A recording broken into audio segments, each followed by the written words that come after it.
안녕하세요. 한국 CS 경영 아카데미의 박종태입니다. 이번 시간에는 블랙 컨슈머를 대응하는 데 있어서 가장 우선시 돼야 되는 게 뭘까?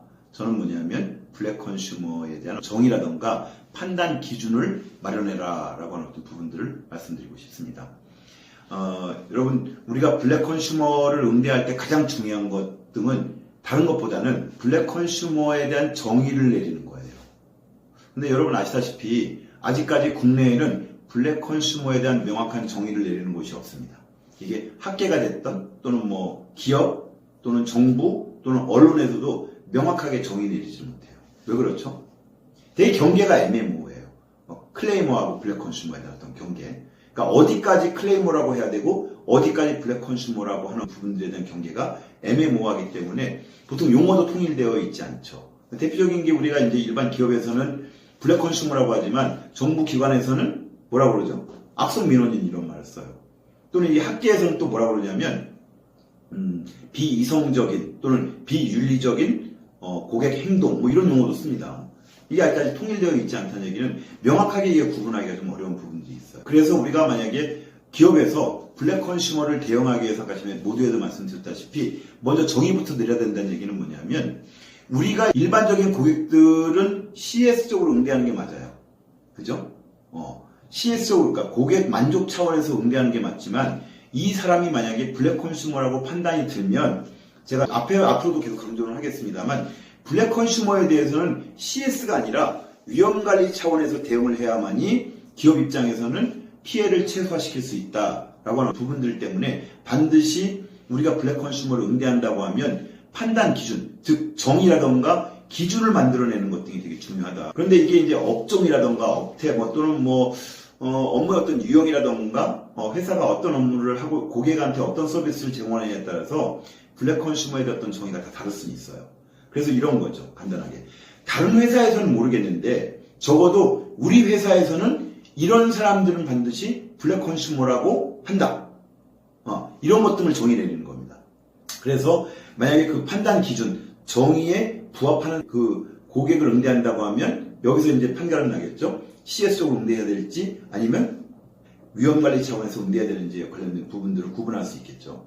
그러면 CS적인 응대하고 위험관리 차원의 응대는 뭐냐라고 하는 어떤 부분들은 분명히 제가 해드릴 거예요.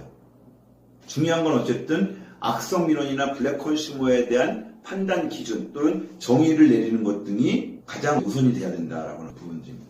그래서 보통 이제 저희가 블랙 컨슈머의 판단 기준을 얘기한다고 하면 6가지 정도가 되는데 첫 번째는 고의적인 어떤 측면에서 일어나는 거냐. 여러분이 아시다시피 고의라는 건 뭐죠? 계획을 하는 거, 계획. 그러니까 의도를 가지고 접근하는 거죠. 그러니까 결국에는 뭐예요? 보상을 얻어내기 위해서 의도적으로 접근한다 이렇게 보시면 될 거예요. 그리고 두 번째는 뭐냐면 상습성이라고 하는 거예요. 상습성이라는 건 뭐죠? 한 번이 아니라 지속, 반복적으로 일어나는 경우에. 한 번도 아니고 내가 그것 때문에 한 번 어떤 보상을 얻었다라고 하면 지속 반복을 하는데도 계속해서 나한테 그런 혜택이나 보상을 주네? 이런 거죠. 그래서 이게 고의적이냐 또는 반복적으로 이게 상습적으로 일어나느냐에 대한 어떤 그것도 판단의 어떤 기준이 되는 거고요. 세 번째로는 기만적이냐. 우리가 사전에서 찾아보면 기만적이라는 건 뭐죠? 남을 속여내는 어떤 성질. 그러니까 결국에는 뭐냐면 현장에 있는 직원들을 속여서라도 그죠? 보상을 얻어내는 이런 기만적인 성격, 그러니까 성질의 특성을 가졌느냐. 네 번째는 뭐냐면 억지.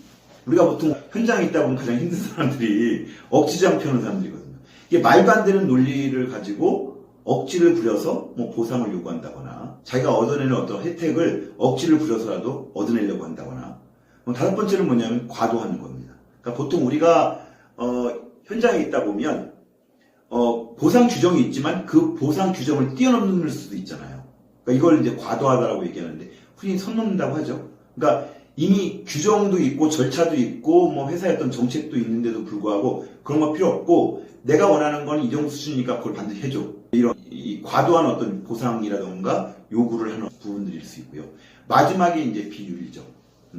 보통 우리가 정상적인 사람들 같은 경우에는 보통 상식적인 선에서 문제 해결을 하려고 하는 경우가 되게 많을 거잖아요. 근데 이런 사람들의 어떤 공통적인 특징을 보면 되게 비윤리적이에요. 그러니까 뭐 이게 형벌, 누나벌 또는 엄마, 아빠, 뭐 할아버지, 뭐 이모뻘 되는 사람한테도 막 이렇게 욕설을 한다거나 또는 이게 상식적, 윤리적으로 봤었을 때도 이거는 사회적으로 지탄을 받을 수 있는 충분한 일임에도 불구하고 그런 거 별로 상관없이 이렇게 저지르는 어떤 이런 사람들. 그래서 제가 지금까지 그 소개해드리기로 이제 6가지 정도를 소개해드렸는데, 이런 부분들은 참고의 기준으로 삼을 수 있지만 중요한 건 뭐냐면 우리가 생각했었을 때 현장에서 고객을 응대할 때 이런 사람들은 반드시 블랙 컨슈머의 어떤 공통적인 어떤 특질이다, 특성이다라고 하는 부분들이 있다고 하면 그것 등을 행위별로 구분을 해서 블랙 컨슈머라고 정의를 내릴 수 있다. 그렇게 해서 이런 범주 안에 들어간다고 하면 이런 사람들은 블랙 컨슈머이니까 반드시 위험관리 차원에서 대응할 수 있도록 하는 지침이라던가 또는 가이드라인을 제시해 줄 수 있는 거죠. 그렇게 해서 직원을 보호하는 것뿐만 아니라 기업을 보호할 수 있다라고 이렇게 보시면 명확할 것 같습니다. 자, 오늘 이것으로 마치도록 하겠습니다. 고맙습니다.